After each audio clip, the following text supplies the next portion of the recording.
So you came to Phoenix, didn't know much about Phoenix, but you knew you wanted to get into real estate. Kind of walk that person that never done a real estate transaction or deal or anything like that, what you went through in order to secure that fourplex. Well, back in 2018, I was trying to buy a property so I could flip it. Mm-hmm. So I found a realtor. He ran my credit. He was an old school realtor. He took me to his lender.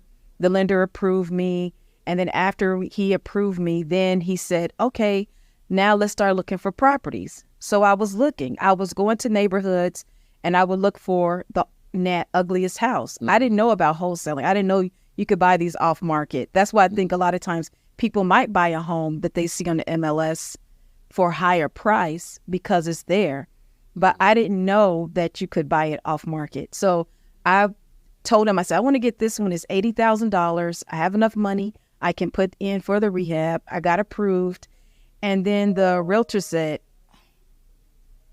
I'm not going to make much of a commission off this. Wow. And when he said that, I was just gutted. I was like, what?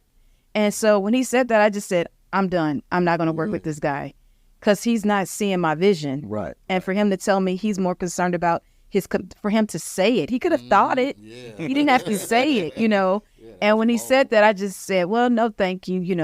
He didn't really push. He didn't really try and help me to go along with, pursuing that opportunity because the house was a mess. It was pretty bad.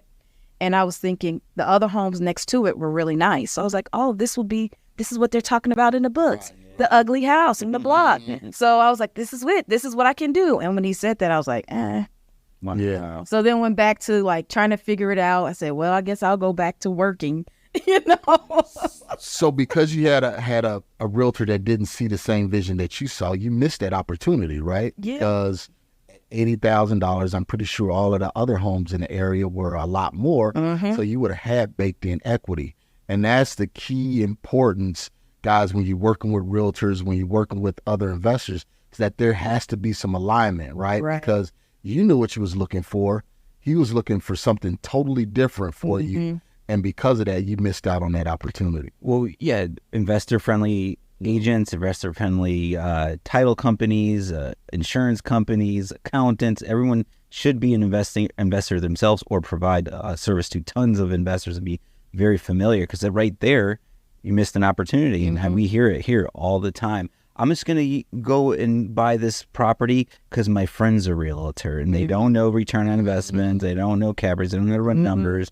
And that situation, you don't know. That could have been good too. Yeah, I did. Well, I'll be honest with you. I never thought about it as a missed opportunity because I didn't even know if it was an opportunity. Right. I just thought this was what I was trying to do. And this guy wasn't helping me. So, we need to get a TV in here so we can pull up the address. I bet you remember the address.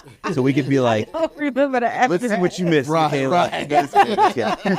No, we all have those. Like, you want to make people feel like crap. No, man, I'm guilty 100%, man, especially in 2018. Yeah, I was like, whoa, this was so crazy.